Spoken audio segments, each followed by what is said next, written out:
Dizem que eu sou um colorista, né? Mas eu acho que colorista mesmo são as crianças, com a liberdade delas, entendeu? Né? Eu tento me preservar para não perder essa seiva de ser sempre um menino de 3, 4 anos.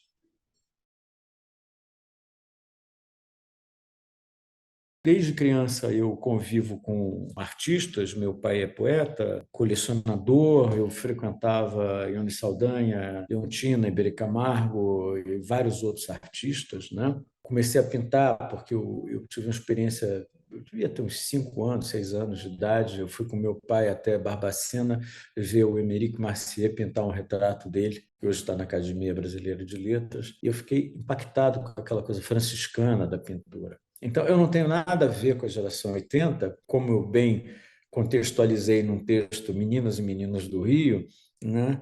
Mas eu também não me sinto reativo à geração 80. Pelo contrário, os anos 80 eles são importantes porque nos anos 70 e nos 60, no final dos 60, né, você tinha uma ditadura militar. Então, você tem um contexto de censura e os artistas da época, o Valtércio, o Cildo, os grandes artistas, o Antônio Dias, Maria do Carmo Seco, o Brasil, na minha opinião, tem um grande celeiro de artistas. Eu vivo entre a Espanha e a França, aqui também, mas eu acho que a nossa arte, principalmente a nossa arte política, ela é muito visceral, ela é muito interessante. Né? Tá claro, aqui em Madrid, agora, você tem um Tapies, aí você tem o oposto do Tapies, que é um Tilida, o Tilidar, um artista maravilhoso, abstrato. Mas você tem Juan Brossa, você tem um mundo grande, e o Brasil, por pertencer à América Latina, ele só está exportando os artistas para o mundo nos últimos anos. E a geração 80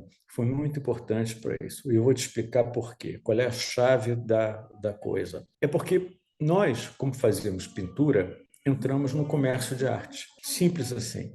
Você tinha uma galeria chamada Saramenha, a qual eu pertencia, que é do Vitor Arruda e do Zé Roberto Arruda, que era o gerente da coisa toda. Você tinha o Thomas Kohn, a Ana Maria Niemeyer, que era a marchand da Beatriz Milhares, né, e de vários outros. Então, eu acho que o mercado ele arrumou o sistema de arte. Claro, todo mercado, às vezes, ele bane é um grande artista, mas ele ajudou a rearrumar. E os artistas da geração dos anos 60, 70 vieram depois para o mercado. Eu me lembro do Daniel Sinise me dando conselhos sobre como eu ia fazer o meu contrato com a Galeria Saramenha. Todo mundo virou profissional de arte, entendeu? Só faltava um terno Armani para nós, entende?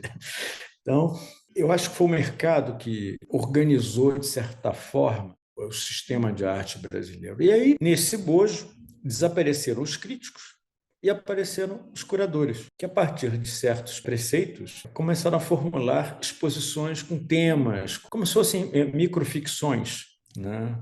Eu acho que a obra do artista ela nunca está subordinada a um curador. Porém, essa figura apareceu e está aí no mundo todo. O curador é a figura que substituiu o pensador, o crítico. Isso é um contexto. O outro contexto é de como o sistema de arte ele vai se organizando, né? Então, a nossa geração ela está muito mais ligada a um sistema de arte do que as gerações do Visconti, do Castanheto, não havia isso, do Pansetti, do Guilde e dos próprios modernos, da Leontina, Milton da Costa, Iberê Camargo. Essa obra, esse trabalho, eu fiz em Teresópolis, na fazenda que hoje é minha, mas era do meu pai, ele me deixou como herança. Eu tinha um ateliê e foi uma época, assim, 82, 83, eu estava me interessando já por uma questão geométrica e também por uma arte que não era a arte do modernismo, era uma arte impregnada por uma certa coisa primitiva.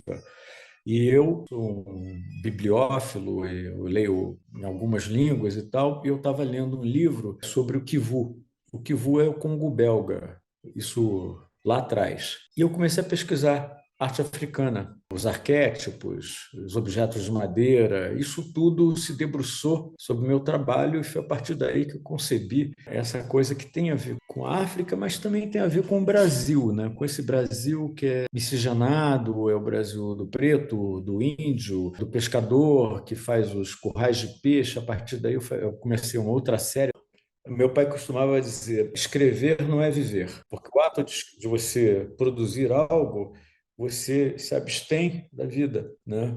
Daí essa minha percepção da questão do sistema de arte ter se apoiado no comércio, porque o comércio, no fundo, talvez seja a coisa. É perverso? Ah, é perverso. Amigos meus morriam de fome, continuam morrendo de fome. Sou colecionador também, compro um monte de quadros de um monte de gente que não tem, que não consegue romper a barreira, que é uma lástima, é uma lástima. Mas eu falei para o meu filho: "Olha, você está voltando para o Brasil, você quer voltar para o Brasil no momento mais complexo do Brasil, que é um país em formação.